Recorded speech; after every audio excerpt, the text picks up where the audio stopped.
When people think about American schools, they usually imagine one system.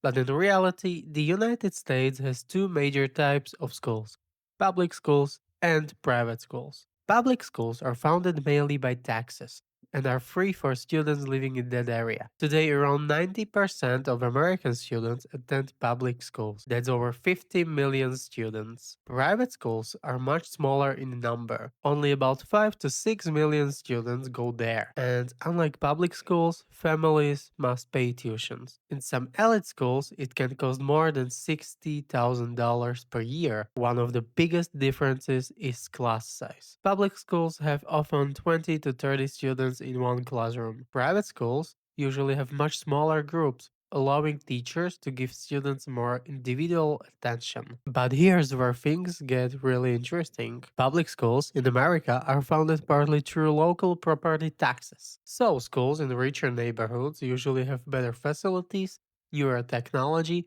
bigger sports programs, and more opportunities. Meanwhile, schools in poorer areas may struggle with overcrowded classrooms and limited resources. That's one reason why the American education system is so heavily debated. Academically, students from private schools often achieve slightly higher SAT scores, but many experts say that family income and access to extra support outside school play a huge role too. Another big difference is discipline and culture.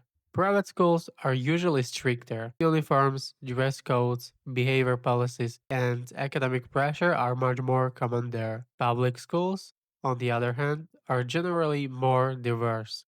Students from different cultures, languages, and economic backgrounds all study together. And yes, those giant football stadiums, cheerleaders, and movie like school events, those are usually found in large American public high schools. Some elite private schools even have strong connections to universities like Harvard University or Yale University. But going to private school does not ultimately guarantee success. Many successful Americans usually graduated from public schools. In the end, there's no perfect system. Both public and private schools have advantages and disadvantages. And honestly, your experience often depends more on your teachers, your environment, and your motivation than just the type of school you attend. If you enjoy content about life, culture, and interesting facts from the world education, make sure to subscribe.